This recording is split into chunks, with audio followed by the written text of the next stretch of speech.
So this is about role of hematology analyzer as a diagnostic decrypter in monocytosis. So I would like to show a few cases where we can see how frequently we get this flag of monocytosis when we run the samples in the lab on day-to-day basis. So this is about a 50-year-old female presenting with fever, chest pain, joint pain. The CT showed aortitis and pleural effusion. Patient was put on ATT thinking of it could be a tuberculosis. Patient also had oral ulcer, thrush, diarrhea since 1 month. And on investigations, she was found to have leukocytosis and monocytosis. On CBC analysis, there was anemia, mild thrombocytopenia, and a flag of monocytosis, which we can see here. I'll come to the details later that how it was like hematology analyzer can play an important role in this. But on morphology, there were around 73% blast with monocytic features. On flow cytometry, these showed monomarkers. The morphology and flow was consistent with AML with monocytic differentiation. So this was the morphology which we can see clearly. The second case, a 70-year-old male, again with recurrent fever for last 6 months, pallor, hypothyroidism, again TB with pleural effusion, with history of sepsis, lower respiratory tract infection, weight loss, and again it showed persistence of monocytosis along with leukocytosis. We found monocytosis in the differential. There was anemia and leukocytosis. So here also there was a flag of monocytosis, and on investigations there were some monocytes which were showing atypical forms. Not every time they show a beautiful typical morphology, and we get easily confused that what it could be. So marrow was also done in this case where there were some cells showing blastic or query pro-monocytic morphology comprising 5%. So it was a possibility of MDS-MPN query CMML over reactive monocytosis since patient was already a diagnosed case of TB. So it was a possibility which on peripheral blood doing flow cytometry showed around 98.2% classical monocytes. I'll be discussing these monocytic fractions now after a few slides. So in the third case, again, similar kind of presentation showing monocytosis.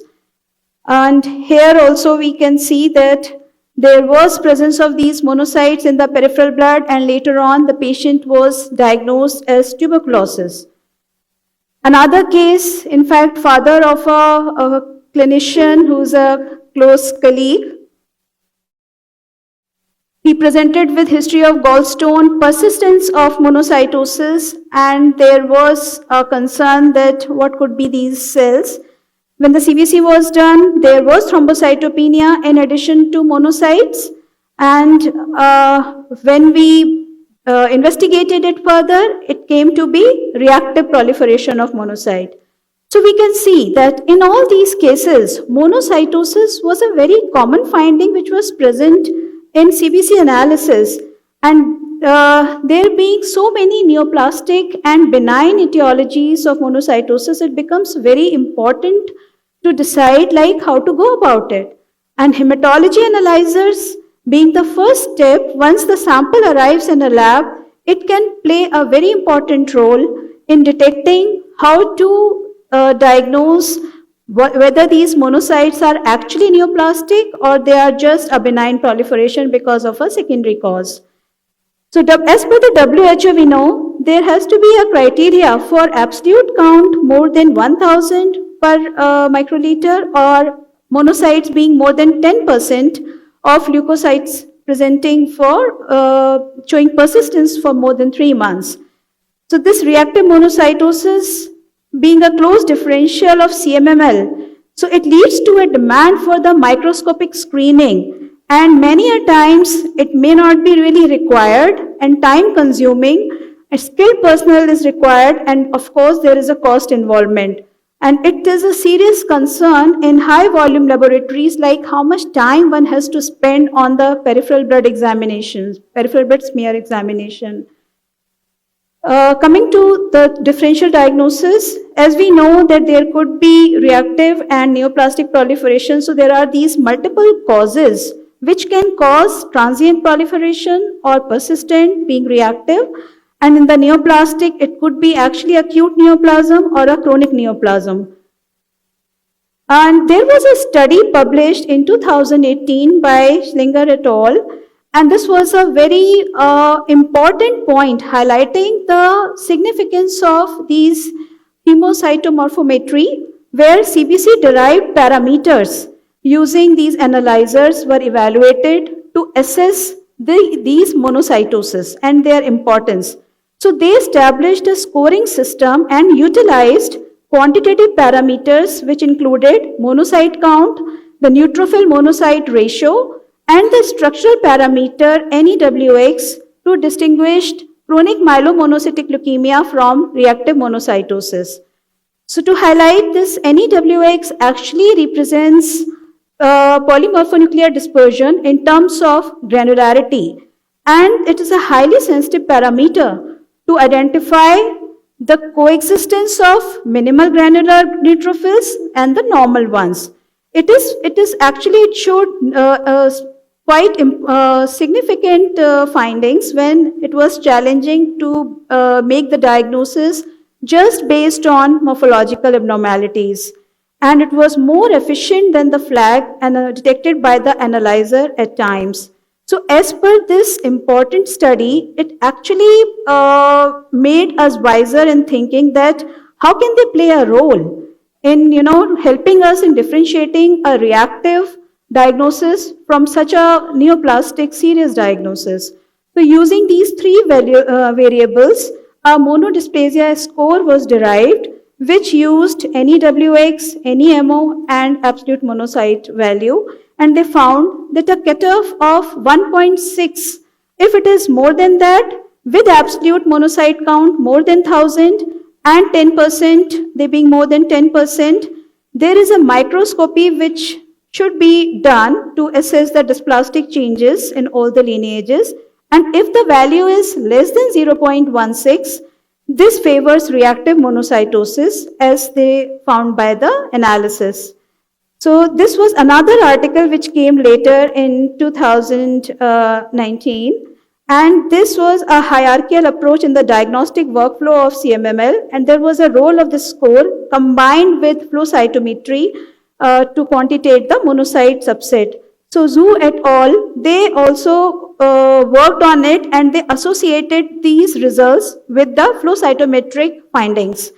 Another article in one of the latest in 2020, they also found, they correlated that this approach of diagnosis of hematological malignancy using this monocytosis workflow, optimization, and abnormal lymphocytes and blast flag, which we very commonly find in our CBC analysis, how important it is. So to just highlight, we know that monocytes, they can be divided into sub-fractions. Largely, there are three distinct populations based on the CD14 and CD16 markers. One is classical, non-classical, and intermediate, and they have different roles, which includes, which is associated with the distinct pathways and play a physiological role in healthy individuals. So classical, intermediate, and non-classical, based on their percentage, it can play a role. So after deciding the morphology and CBC findings, including the parameters, coming to the flow cytometry, this makes a very important part of monocytosis workup. We can highlight it here that whenever there is an infective or inflammatory condition, first there is an increase in the intermediate monocytes, and then it is followed by non-classical. So this is the diagram to highlight the flow of or the movement of monocyte and the role in the physiology in healthy individuals. And when there is a bacterial infection, the classical monocytes, which are higher in number, they are recruited and they go to the site of inflammation. They identify the pathogen and phagocytose them. There is a secretion of pro-inflammatory cytokines, and then other immune cells are recruited. While the non-classical monocytes, they display a distinct motility and a pattern of crawling through the vasculature, and that's why also known as patrolling monocytes. An important point to highlight here is that in CMML, there is a significant increase in this fraction of classical monocyte, which as per the literature has been found to be crossing 94% at the expense of rest of the two categories, that is the intermediate and non-classical, while in non-clonal monocytosis, it is because of the accumulation of intermediate and non-classical monocytes. So a pilot study was also carried out in our lab by the part of DRNB dissertation, where she worked on this utility of monoscore to diagnose hematological malignancies in patients with monocytosis, and here they found a cutoff of 0.22. So this score is actually derived from CBC. It is independent of the operator perception, then objective, and does not require a high level of expertise.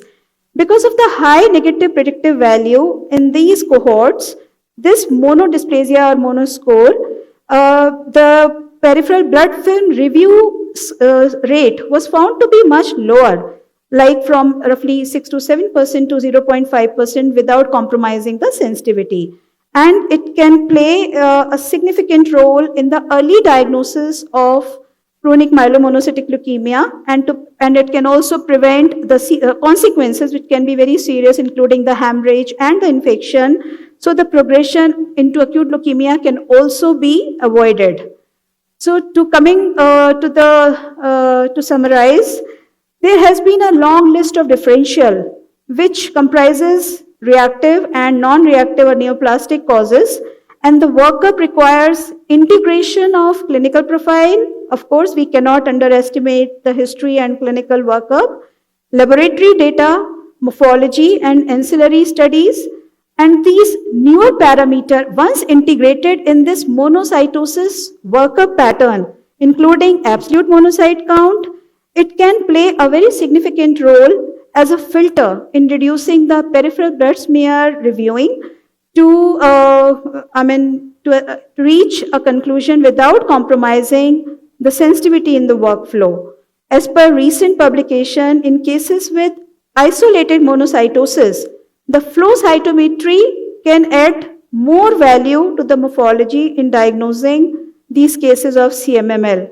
And once there is isolated monocytosis with an abnormal score, monoscore, it is strongly recommended to quantify monocyte subset by the flow cytometry. But not all the time it is possible to do flow cytometry. It may not be available. So in such cases, at least with the help of these CBC related parameters, which are of course not adding to the cost, but it can give a clue that these are the cases where it's worth spending more time and more careful peripheral blood examination and going for flow if it can be done.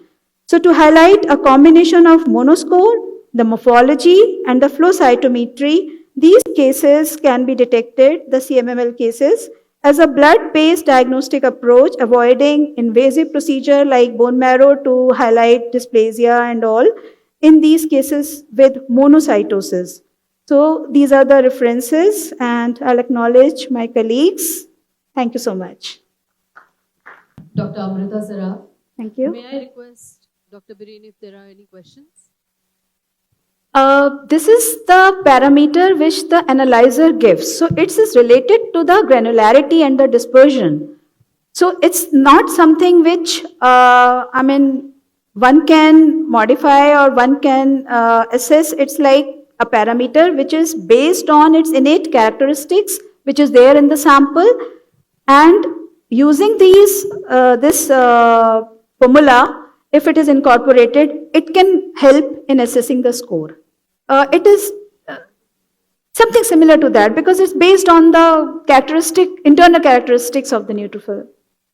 Regarding the CMML, rather than it is better to think first of all the tuberculosis. Second, in any case of the CML, which is not a common findings, so better to go with the clinical features, because I'm in the oncology setup since last 25 years, 30 years. So better to go with the clinical features like the splenomegaly and any generalized condition etc. And one more thing, in one of the your study, what about the falsely elevated monocytosis after the chemotherapy? Any idea about that? Because in one of the, I think I used the Coulter for more than 15 years, and that was that particular parameter was giving the wrong result, or you can so highly falsely elevated. Any idea about that? The first, I would like to answer your first question. Because here the test, which the cases which I have highlighted, it's to highlight the monocytosis. First of all, we can never undermine the clinical presentation. I mean, as a clinician, you have to first inform us with the relevant clinical history. Here I am highlighting what we get on our CBC analysis, because I think all the lab people know how frequently we get the clinical details of our cases. Many a times we make an effort to find out, but it's not like we should ignore this. It's just first to pay attention what exactly is the clinical presentation. And then if there are, say, other blast like parameters or other flaggings, or say in other lineages, of course, we should not think about a reactive proliferation. Rather than we have to focus on that maybe this monocytosis is a part of abnormal proliferation of the myeloid series. And if there is a splenomegaly, if the clinical suspicion is of a neoplasm is there, we have to pay attention to that. Secondly, in a case of TB, here, like you saw first case where we thought of TB, I mean the clinician thought of TB, but it came out to be CMML. In another case, it was a known case of TB, but still it proved to be a CMML. So TB in our country can be, it can be seen in association with so many things. But sometimes it confuses us, because knowing a case belongs to, a tubercular pattern, we start thinking, okay, this must be a reactive proliferation, which is just not. Like here, we know that in dengue, we all are, spending so much of time in peripheral blood smear examination, and even though HFLC and other parameters are helping us, but we spend so much of time in screening, and we are sometimes scared that we should not miss a lymphoma because of it is mimicking, the morphology is mimicking with that of an atypical lymphocyte. So we come across such cases, and here it's like same thing is applying to monocytosis, where we really don't know, I mean, whether it's truly fitting into a reactive one or not. But everything has its limitation. This is to highlight that as a part of CBC parameters, this can help us. And seeing this large study and this pilot study, it gives us a pointer that one can give importance to this score, and these parameters can give us some hint that, okay, maybe in this case, one has to look for the morphology. Maybe in another case, we can avoid it. So with a high workload departments and lab, this can actually help us. But I agree that in an Indian setup with so much of infections and inflammation, and almost round the year we keep on facing some or the other kind of challenging infections and all that. So we have to be careful. We cannot blindly just trust on this, and that's why the later studies which are published internationally, they have highlighted that even flow cytometry can add value to it, where we can see like how much is the classical, how much is the non-classical. So these all have their own importance, but of course we have to use them mindfully, and a combination of them can actually help us a lot. And madam, what about the post-chemotherapy status? Because there is generally, that is my personal experience. What about your experience? See, in Falsely elevated- post-chemotherapy, we have not used it, first of all, because we all know that as a part of recovery, we can see monocytosis. Here we are talking about when we are running it and we don't know the cause of it. Once we know the clinical detail and we know that monocytosis is there, we can keep an eye that, okay, this is part of the recovery and it's going to be fine. But sometimes, as a part of, without any details, it can help. Thank you. Any questions? Excuse me. Yeah, please. Yeah. I have a question that is, have you tried to use the hemoglobin, the anemia, and the thrombopenia as together with this monoscore or monodysplasia score for your detection? Because in my experience, it increased the sensitivity, the specificity of this flag. Yes, it was done as a part of the thesis workup. But here I have not highlighted that part. It's just to highlight that how these parameters can be helpful. But yes, I agree what you are saying. The hemoglobin, the thrombocytopenia, the abnormal flags, they all play a role, and this can assist in terms of reaching to a diagnosis. And now a comment. It's not a question. That we have experienced the neutrophil scatter, the neutrophil X, also is not only useful for CMML, it's also useful for myelodysplastic syndromes. Yeah. For this reason, in my experience, can be used not only for CMML, also for MDS. Yeah, and they are like, they share certain features, MDS, MPN. Yeah. So definitely it is useful. Thank you. Thank you, Dr. Amrita Saraf.